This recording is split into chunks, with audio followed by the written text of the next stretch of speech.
నమస్కారం, శ్వేత TV news కి స్వాగతం. హెడ్లైన్స్ చూద్దాం. తెలుగు రాష్ట్రాల్లో నామినేషన్లకు 2 రోజులే సమయం.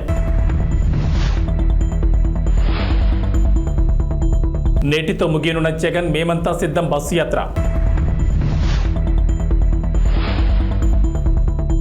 వరంగల్లో సీఎం రేవంత్ రెడ్డి బహిరంగ సభ. నేటి నుంచి తెలంగాణలో మాజీ సీఎం కేసీఆర్ బస్సు యాత్ర.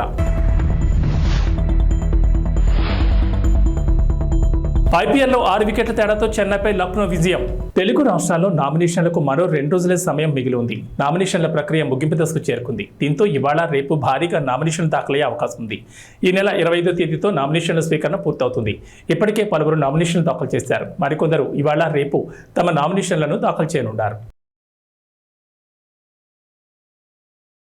వైనాట్ 175 టార్గెట్ గా ఏపీ ముఖ్యమంత్రి వైఎస్ జగన్మోహన్ రెడ్డి చేపట్టిన బస్సు యాత్ర నేటితో ముగియనుంది. సాయంత్రం అక్కవరం సభ తర్వాత తాడేపల్లికి చేరుకోనున్నారు సీఎం జగన్. రేపు పులివెందులలో నామినేషన్ వేస్తారు. సిద్ధం మేమంతా సిద్ధం తరహాలోని మరో విడత ప్రచారానికి కూడా వైసీపీ నేతలు ప్రణాళిక సిద్ధం చేశారు. ముఖ్యమంత్రి వైఎస్ జగన్ మేమంతా సిద్ధం బస్సు యాత్ర ఇవాటితో ముగియనుంది. నేడు శ్రీకాకుళం జిల్లాలోకి జగన్ బస్సు యాత్ర ప్రవేశించనుంది. ఈ రోజుకు జగన్ బస్సు యాత్ర 22వ రోజు చేరుకుంది. రోడ్ షో ద్వారా Etcherla bypass, Srikakulam bypass, Narasannapeta bypass, Kotabommali, Kannevalasa మీదుగా పరశురాంపురం జంక్షన్ వద్దకు చేరుకుంటారు. దోపిడీ చేస్తే బందిపోట్లు అంటాం. మరి ఎన్నికలప్పుడు తీయటి మాటలు చెప్పి ఎన్నికల మేనిఫెస్టో అని చెప్పి ఆ తర్వాత ఎన్నికలు అయిపోయిన తర్వాత ప్రజలను మోసం చేస్తే అలాంటి మోసగాళ్లను ఏమంటాం? 420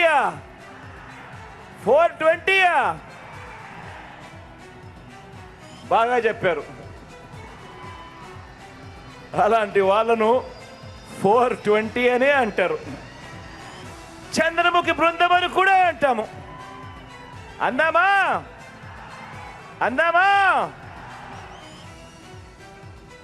ఎన్నికల్లో ఈరోజు కురుక్షేత్రంలో తలబడతా ఉన్నాం.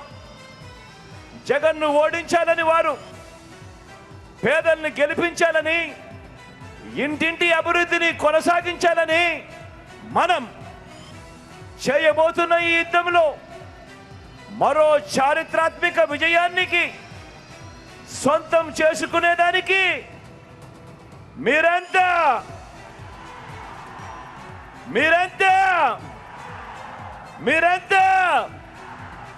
సిద్ధమేనా? నేడు తెలంగాణ సీఎం రేవంత్ రెడ్డి సికింద్రాబాద్, వరంగల్లో పర్యటించనున్నారు. సికింద్రాబాద్ ఎంపీ అభ్యర్థిగా దానం nomination వేయనున్నారు.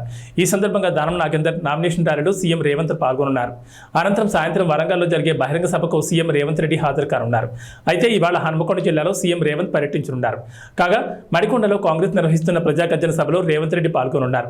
Wardhannapet MLA KR Nagaraju, station Ghanpur MLA Kadiyam Srihari, Parakal MLA Revuri Prakash Reddy సభా ప్రాంగణాన్ని పరిశీలించారు. Warangal police commissioner Amber Kishore Jha, central zone DCP MA భారీతో కలిసి హెలిపాడ్ సెంటర్ పార్కింగ్ స్థలాలను పరిశీలించారు. బీఆర్ఎస్ అధినేత మాజీ సీఎం కేసీఆర్ రాష్ట్ర వ్యాప్తంగా బస్సు యాత్ర నిర్వహించనున్నారు. ఈ బస్సు యాత్ర మే 10వ తేదీ వరకు కొనసాగనుంది. సుమారు 17 రోజుల పాటు సాగే ఈ యాత్రకు ఎన్నికల సంఘం అనుమతి ఇవ్వడంతో పార్టీ అవసరమైన ఏర్పాట్లు చేస్తోంది. నేడు ఉమ్మడి నల్గొండ జిల్లాలో కేసీఆర్ బస్సు యాత్ర, మిర్యాలగూడ నుంచి సూర్యాపేట వరకు కేసీఆర్ బస్సు యాత్ర కొనసాగనుంది. బీఆర్ఎస్ విడుదల చేసిన టూర్ షెడ్యూల్ ప్రకారం సూర్యాపేట, వరంగల్, కరీంనగర్, మహబూబ్ నగర్, ఖమ్మం, నిజామాబాద్ జిల్లా కేంద్రాలతో పాటు రామగుండం, కొత్తగూడెం, వేణవంక ప్రాంతాల్లో కేసీఆర్ బస చేస్తారు. కేసీఆర్ పాల్గొనే ఒక రోడ్ షోకి మరో రోడ్ షోకి మధ్య దాదాపు 10 నుంచి 12 గంటల సమయం ఉంది.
అది కాదు మీరు అడ్డుందంటే మీరే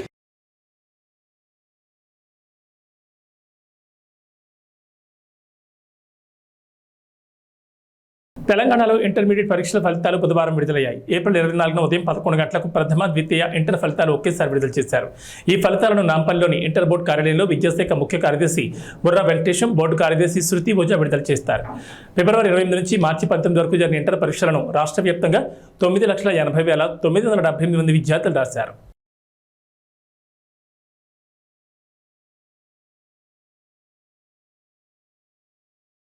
అమిత్ షా తెలంగాణ పర్యటన ఖరారైంది. రేపు అమిత్ షా హైదరాబాద్కు రానున్నారు. ఎల్బీ స్టేడియంలో పోలింగ్ బూత్ ఇన్ఛార్జీలతో సమావేశం కానున్నారు. అనంతరం భాగ్యలక్ష్మి అమ్మవారిని దర్శించుకోనున్నారు. తెలంగాణలో లోక్సభ ఎన్నికల బరిలో నిలిచే అభ్యర్థులపై కసరత్తు జరుగుతోంది. ఇప్పటికే 8 మందిని ప్రకటించిన బీజేపీ మరో 9 మంది గెలుపు గుర్రాల కోసం వేట కొనసాగిస్తోంది. ఈ క్రమంలో ఈ నెల 12న అమిత్ షా హైదరాబాద్కు వస్తున్నట్లు తెలిపారు.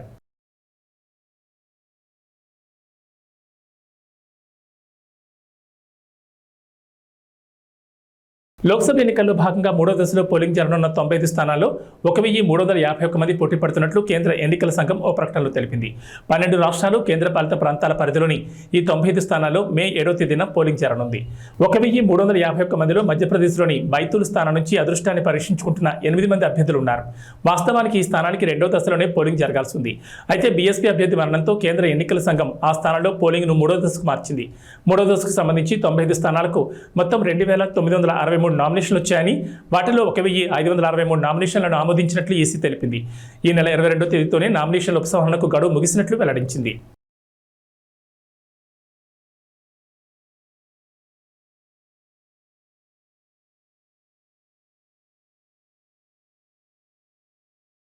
ఆయుధాల కొరతతో ఇబ్బంది పడుతున్నాం, సైనిక సాయం కావాలంటూ గత కొంతకాలంగా మొరపెట్టుకుంటున్న ఉక్రెయిన్కు మరో ఊరట కలిగించే వార్త. ఇప్పటికే $61 బిలియన్ ప్యాకేజీకి అమెరికా ప్రతినిధుల సభ పచ్చజెండా ఊపడంతో తెలిపిన పడ్డ ఉక్రెయిన్కు మంగళవారం బ్రిటన్ కూడా సైనిక ప్యాకేజీని ప్రకటించింది. 542 కోట్ల సాయాన్ని అందించనున్నట్లు బ్రిటన్ ప్రధాని రిషి సునాక్ తెలిపారు.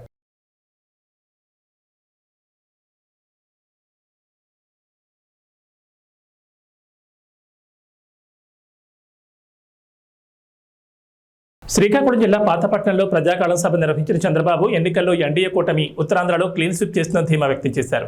తాము అధికారంలోకి వచ్చాక రైతులను అన్ని విధాలా ఆదుకుంటామన్నారు. గిట్టుబాటు ధర, పంటల బీమా అమలు, రాయితీపై వ్యవసాయ యంత్రాలు, పరికరాలు అందిస్తామని చెప్పారు. వ్యవసాయంలో ఆధునిక సాగు విధానాలు తెచ్చి ఖర్చులు తగ్గిస్తామని భరోసా ఇచ్చారు. దేశంలో ఎక్కడ చూసినా శ్రీకాకుళం జిల్లా కార్మికులు ఉంటారన్న చంద్రబాబు తాము అధికారంలోకి వచ్చాక స్థానికంగానే ఉపాధి అవకాశాలు కల్పిస్తామన్నారు. ఇంటి పనులు నియంత్రిస్తామని హామీ ఇచ్చారు. కూటమి గెలుపు కోసం పనిచేయాలని యువతను కోరారు. ఉద్యోగుల పెండింగ్ బకాయిలు చెల్లిస్తామని చంద్రబాబు పింఛన్ల విషయంలో శవరాజకీయాలు చేయొద్దని ప్రభుత్వానికి సూచించారు. పాతపట్నంలోని గిరిజనుల కోసం ఐటీడీఏ, మహిళా డిగ్రీ, పాలిటెక్నిక్ కళాశాల ఏర్పాటు చేస్తామని హామీ ఇచ్చారు. ఈరోజు నేను ప్రజాగళం కోసం పాతపట్నం వస్తే పాతపట్నం కొత్త చరిత్ర రాయడానికి సిద్ధంగా ఉంది. అవునా కాదా తమ్ముళ్ళు అని మిమ్మల్ని అడుగుతున్నా. ఎటు చూసినా జనమే జనం. వెనకానైతే ఎటు చూసినా జనమే కనపడుస్తున్నారు. నేను చాలాసార్లు ఈ నియోజకవర్గానికి వచ్చాను, కానీ ఇంత ఉత్సాహం నా జీవితంలో ఎప్పుడూ చూడలేదు.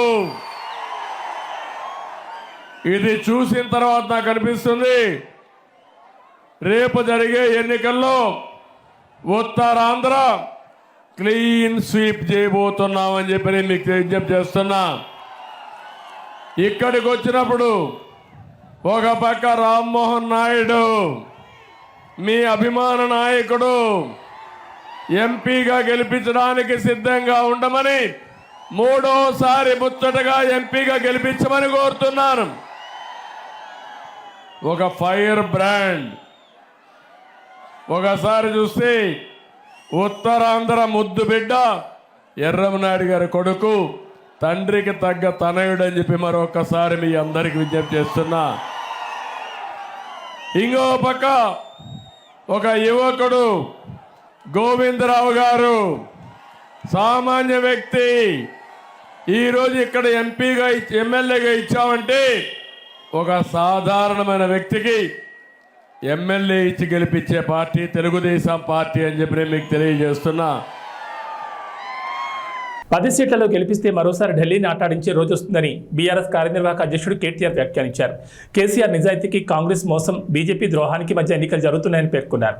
బీఆర్ఎస్ అభ్యర్థులు కాసాని జ్ఞానేశ్వర్, ఆర్ఎస్ ప్రవీణ్ కుమార్కు మద్దతుగా ప్రచారాలు నిర్వహించిన కేటీఆర్ కేంద్ర రాష్ట్ర ప్రభుత్వాలపై తీవ్ర విమర్శలు గుప్పించారు. సార్వత్రిక ఎన్నికల్లో సత్తా చాటి రాష్ట్రంలో పట్టు నిలుపుకునేందుకు భారత రాష్ట్ర సమితి కసరత్తు ముమ్మరం చేసింది. గులాబీ దళపతి కేసీఆర్ బస్ యాత్రలు చేపట్టనుండగా లోక్సభ అభ్యర్థులకు మద్దతుగా కేటీఆర్ ప్రచార జోరు పెంచారు. గౌరవనీయులైన పెద్దలు, మాజీ మంత్రివర్యులు, మీ అందరికీ ఆప్తులు, గతంలో వర్ధన్నపేట శాసనసభ్యుడిగా ఇవాళ వర్ధన్నపేటకు ఈ ఎన్నికల్లో ఇన్ఛార్జ్గా వ్యవహరిస్తున్న గౌరవనీయులు మరి ఎర్రబెల్లి దయాకర్ రావు అన్న గారు, మరొక ఇన్ఛార్జ్ గారు గౌరవనీయులు పెద్దలు మాజీ చీఫ్ విప్, ఈరోజు హనుమకొండ జిల్లా పార్టీ అధ్యక్షులు గౌరవనీయులు అన్న దాస్యం వినయ్ భాస్కర్ గారు, పెద్దలు గౌరవనీయులు శాసన మండలిలో డిప్యూటీ చైర్మన్ గారు అన్న బండా ప్రకాష్ గారు, మాజీ ఉప ముఖ్యమంత్రి పెద్దలు గౌరవనీయులు మరి స్టేషన్ గన్పూర్ నియోజకవర్గ బాధ్యులు అన్న డాక్టర్ తాటికొండ రాజయ్య గారు, గౌరవనీయులు భూపాలపల్లి మాజీ శాసనసభ్యులు గండ్రా వెంకటరమణారెడ్డి గారు, మాజీ మంత్రివర్యులు గౌరవనీయులు శాసన మండలి సభ్యులు అన్న బసవరాజ్ సారయ్య గారు, మన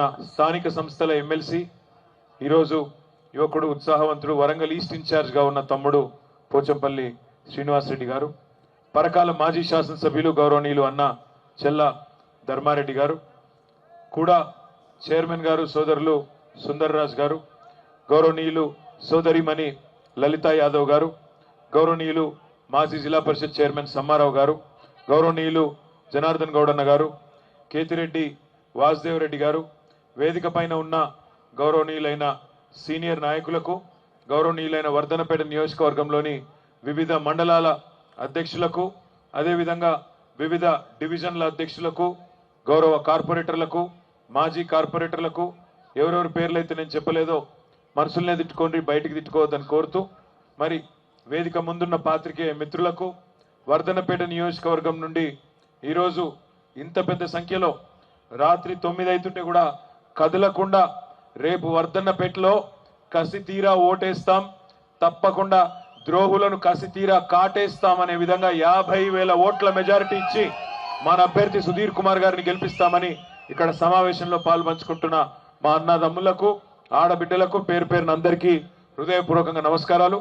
మన పార్లమెంట్ అభ్యర్థి డాక్టర్ సుధీర్ గారికి కూడా హృదయపూర్వకంగా అడ్వాన్స్ గా కాబోయే ఎంపీ కాబట్టి అడ్వాన్స్ గా హృదయపూర్వకంగా శుభాకాంక్షలు కూడా నేను తెలియజేస్తా ఉన్నాను. చంపిన్రు, బిడ్డను వేరు చేసిండ్రని తెలంగాణ ఏర్పాటు మీద విషం జిమ్మినందుకు కోటే అన్నా, 5 మండలాలు తీసుకుపోయి ఆంధ్రాలో బలవంతంగా కలిపినందుకు కోటే అన్నా, లేదా మనకిచ్చిన పునర్విభజన చట్టంలో ఒక్క హామీ నిలబెట్టుకోనందుకు మనం ఓటే అన్నా, కాజీపేటలో కోచ్ ఫ్యాక్టరీ పెట్టనందుకు, బయ్యారంలో ఉక్కు కర్మాగారం పెట్టనందుకు, ఇచ్చిన ఒక్క మాట నిలుపుకోనందుకు ఓటే అన్నా, తెలంగాణకు ఒక్క మెడికల్ కాలేజ్ ఇయ్యనందుకు, ఒక్క నవోదయ పాఠశాల పెట్టినందుకు, ఒక్క విద్యా సంస్థ పెట్టినందుకు ఓటే అన్నా, లేదా 2014లో నువ్వే కదా డైలాగులు కొట్టినావు, నేను భారతదేశానికి మొత్తం ఏదైతే నల్లధనం బయటికి పోయిందో దాన్ని తీసుకొస్తా, ప్రతి ఒక్కరి ఖాతాలో 15 లక్షల రూపాయలు వేస్తా అన్నాడు నరేంద్ర మోడీ. పడ్డాయా 15 లక్షలు? పడ్డాయా మోడీ 15 లక్షలు? పడలే, దేశంలో ఎవరికి రాలే, 15 లక్షలు రాలే. సంవత్సరానికి 2 కోట్ల ఉద్యోగాలు ఇస్తా అన్నాడు నరేంద్ర మోడీ, 10 ఏళ్లలో 20 కోట్ల ఉద్యోగాలు ఇవ్వాలి, ఇచ్చిండా? రైతుల ఆదాయం డబల్ చేస్తా అన్నాడు, 2022 సంవత్సరం కల్లా చేసిండా?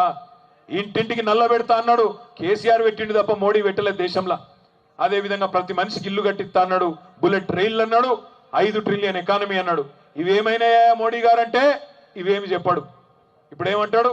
జై శ్రీరామ్, అదొక్కటే తెలుసు, జై శ్రీరామ్. మనం కట్టలేదా గుడి? యాదగిరి గుట్టలో మనం కట్టలేదా యాదాద్రి? మనం ఎప్పుడైనా దేవుని అడ్డం పెట్టుకొని రాజకీయం చేసినావా? జై శ్రీరామ్ అనాలే, అక్షింతలు పంపాలి ఇంటికి, ఓట్లు అడగాలి. శ్రీరామునితో మనకు పంచాయతీ లేదు. దేవుడు అందరివాడు. దేవుడు బీజేపీ వాళ్ళకు మాత్రమే దేవుడు కాదు, మనకు కూడా ఆయననే దేవుడు. దేవునితోని మనకు పంచాయతీ లేదు. రాముడికి మొక్కుదాం, కానీ తెలంగాణకు నయా పైసా పనిచేయని బీజేపీని మాత్రం ఓట్లతోనే పండబెట్టి తొక్కుదామనే మాట ఈ సందర్భంగా నేను మీకు విజ్ఞప్తి చేస్తా ఉన్నా. ఒక్క బుడ్డ పైసా పనిచేయలే బీజేపీ ఈ దేశానికి కానీ మన రాష్ట్రానికి కానీ. అట్లాంటి వాళ్ళని ఎందుకు ఆదరించాలి? ఏం చేసిందని ఇవాళ వాళ్ళకి ఓట్లు వేయాలి, ఏం చేస్తారని చెప్పి రేపు ఓట్లు వేయాలనే మాట దయచేసి ఆలోచించమని నేను కోరుతా ఉన్నా. నేను ముగించే ముందు మీ అందరితో ప్రార్థించేది ఒకటే, ఈ పార్లమెంట్ ఎన్నిక సుధీర్ కుమార్ ఎన్నిక కాదు.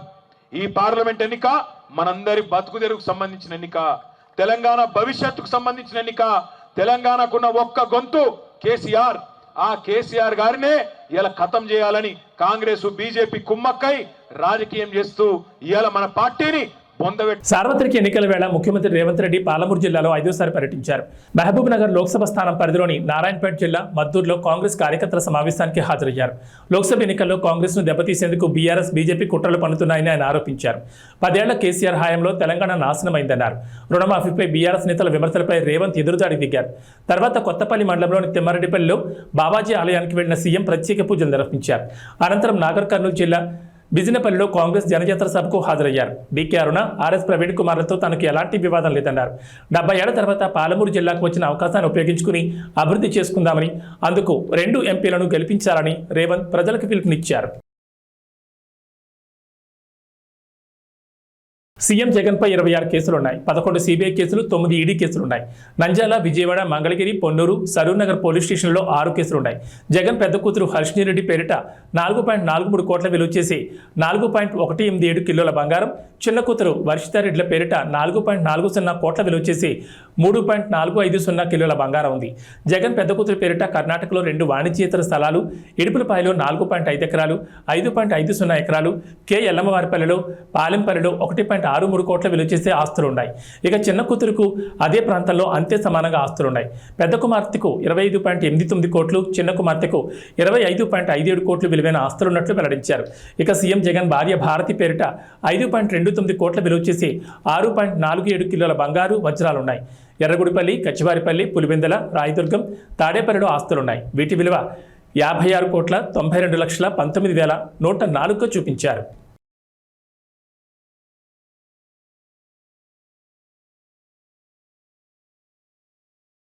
హీరో బాలకృష్ణ చిన్న కూతురు తేజస్విని అల్లుడు విశాఖ టీడీపీ ఎంపీ అభ్యర్థి భరత్ పేరిట 393.41 కోట్ల ఆస్తులున్నాయి. భరత్ పేరిట 16.89 కోట్ల చరాస్తులు, 183.95 కోట్ల స్థిరాస్తులు, తేజస్విని పేరుతో 48.36 కోట్ల చరాస్తులు, 44.20 కోట్ల స్థిరాస్తులు ఉన్నాయి. భరత్కి 7 కేజీల గోల్డ్, 51 కేజీల సిల్వర్, తేజస్వినికి 5.3 కేజీల బంగారం, 52.50 కేజీల వెండి ఉంది. ఇక చంద్రబాబు తరపున ఆయన భార్య భువనేశ్వరి కుప్పం నియోజకవర్గంలో నామినేషన్ దాఖలు చేశారు. ఈ సమయంలో ఆమె తమ ఆస్తులను ప్రకటించారు. ఇద్దరికీ కలిపి 931 కోట్ల ఆస్తులున్నట్లు తెలిపారు. 2019 ఎన్నికల నాటి ఆస్తులతో పోలిస్తే 39% పెరిగినట్లు తెలుస్తోంది. 3 కోట్ల విలువైన బంగారం, డైమండ్స్, వెండి ఆభరణాలు ఉన్నట్లు తెలిపారు. అలాగే చంద్రబాబుపై 24 కేసులు ఉన్నట్లు పేర్కొన్నారు. హిందూపురం టీడీపీ ఎమ్మెల్యే అభ్యర్థిగా నందమూరి బాలకృష్ణ నామినేషన్ వేశారు. తన పేరిట 81.63 కోట్ల ఆస్తులున్నాయని ఎన్నికల అఫిడవిట్లో పేర్కొన్నారు. తన భార్య వసుంధర ఆస్తుల విలువ 140.38 కోట్లని, కొడుకు మోక్షజ్ఞ ఆస్తులు 58.63 కోట్లని తెలిపారు. తనకు 9.9 కోట్లు, తన భార్యకు 3.83 కోట్ల అప్పులు ఉన్నాయని వెల్లడించారు.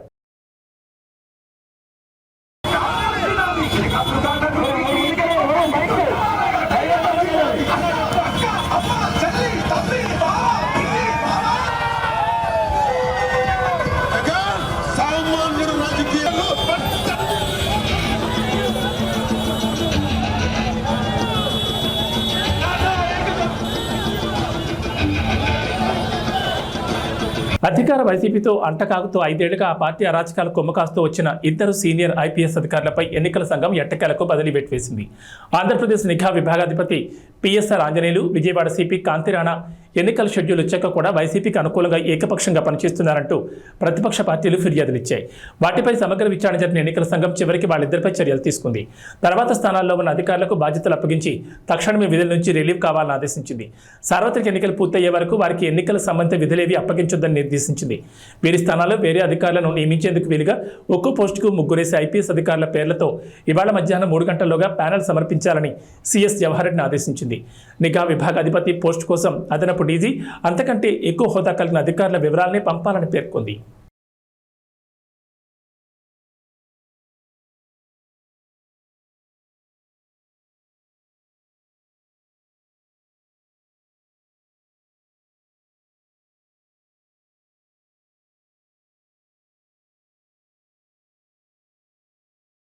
జనసేన అధినేత పవన్ కళ్యాణ్ గత 5 ఏళ్లలో 114 కోట్ల సంపాదించగా పన్నుల రూపంలో 73.92 కోట్లు చెల్లించారు.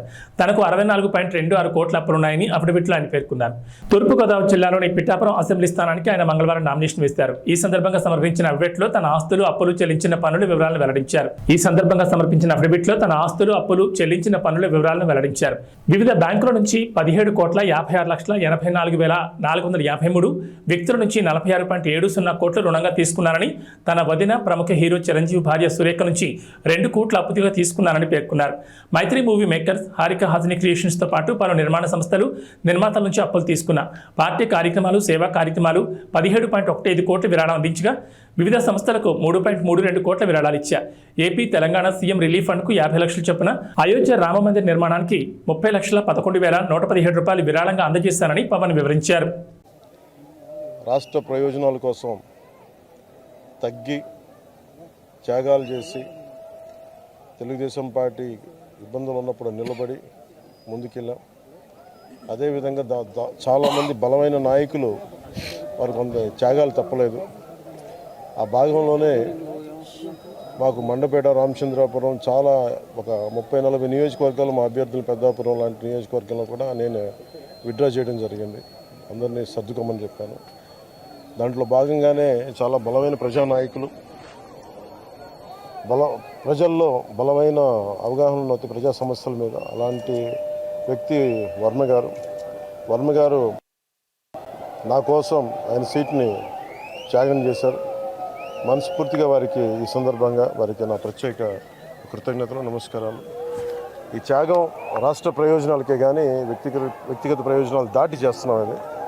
సో మనస్ఫూర్తిగా వారికి కూడా భవిష్యత్తులో ఉన్నత స్థానాలని అధిరోహించాలని దానికి నా కృషి ఉంటుందని కూడా తెలియజేసుకుంటా ఉన్నాను. అలాగే జనసేన కాకినాడ పార్లమెంట్ పరిధిలో పిఠాపురం కూడా దాని తంగెళ్ళ ఉదయ్ శ్రీనివాస్ టీ టైం అధ్యక్షులుగా, మన టీ టైం వ్యవస్థాపకుడిగా పేరుంది. దాదాపు 25,000 మంది పైకి ఆయన ఉద్యోగాలు ఇచ్చారు.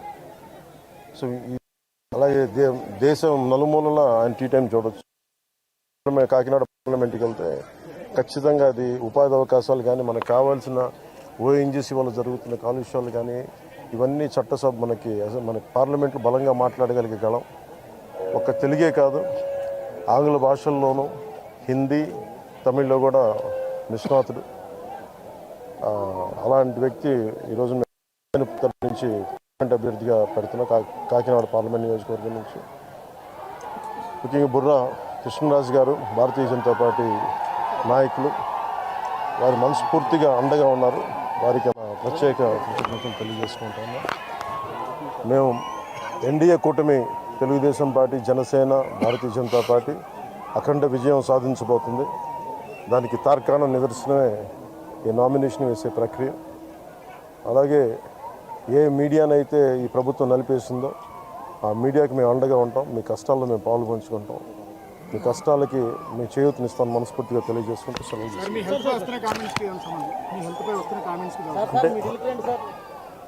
ఏమంటారండి హెల్త్ కామెంట్స్? చెప్పాను కదండి ఆల్రెడీ. పెన్షనర్లకు సంబంధించి పింఛన్ ఇంటికి పంపుతారా లేదా ఎన్నికల నేపథ్యంలో ప్రభుత్వం రాజకీయం చేసే అవకాశం చెప్తారు. దీనికి మీరు ఏం మెసేజ్? అలా ఇది నిజంగా కనుక చీఫ్ సెక్రటరీ కానీ, పోలీస్ అధికారులు కానీ దీనికి అడ్డంకులు కల్పించకపోతే పెన్షన్ ఇళ్ళకే చేరుద్ది.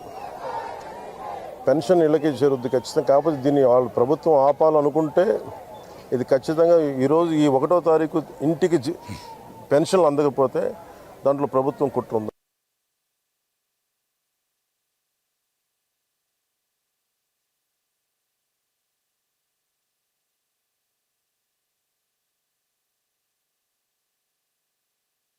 త్రికోణ పోటీ ఉంది ఈసారి.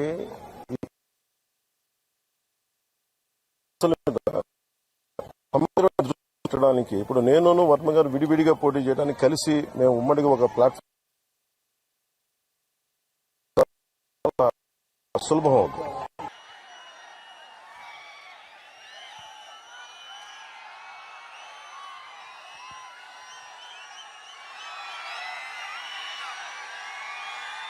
ఒక పౌర్ణమి రోజున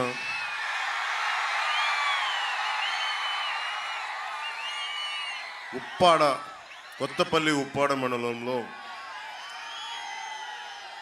ఇంత చల్లగా ఉంటుంది వాతావరణం. ఇంత వేడిలో కూడా మీ ప్రేమ ఎంత చల్లగా ఉందంటే వెన్నెల చెప్తాం.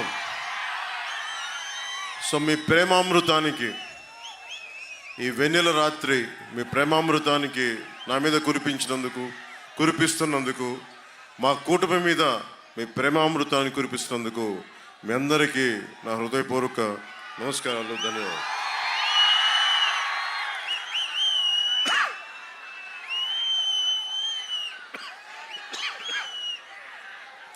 ఈ రోజున మంగళవారం పౌర్ణమి, చిత్తా నక్షత్రం, హనుమాన్ జయంతి, శ్రీపాద శ్రీవల్లభుడి నక్షత్రం ఈరోజు. అలాంటి రోజున నన్ను ప్రేమించే నా పిఠాపురం ప్రజల మధ్యలో 70,000 పైనుంచి 1,00,000 వరకు వచ్చి నాకు ఈరోజు మద్దతు తెలిపారు. నాకు ఈరోజు నామినేషన్కి మీ అందరికీ చేతులెత్తి నమస్కరిస్తున్నాం. ఇలాంటి ఘనమైన నామినేషన్ వేయడానికి ఎమ్మెల్యే బలంగా ఉండి ఎమ్మెల్యేగా చేసి ప్రజలందరి మనల్ని భారీ లక్ష్య ఛేదనలో మార్కస్ స్టానిష్ రికార్డు స్థాయి శతకం బాదడంతో ఐపీఎల్ 2024లో లక్నో సూపర్ జైంట్స్ మరో సంచలన విజయాన్ని అందుకుంది. ప్రస్తుత ఎడిషన్లో చెన్నై సూపర్ కింగ్స్ జట్టును సొంత మైదానంలో ఓడించిన తొలి జట్టుగా అవతరించింది. చెన్నై నిర్దేశించిన 211 పరుగుల భారీ లక్ష్యాన్ని 19.3 ఓవర్లలోని 6 వికెట్ల తేడాతో ఘన విజయం సాధించింది. ఏబీ బులెటిన్ విశేషాలు. నమస్కారం.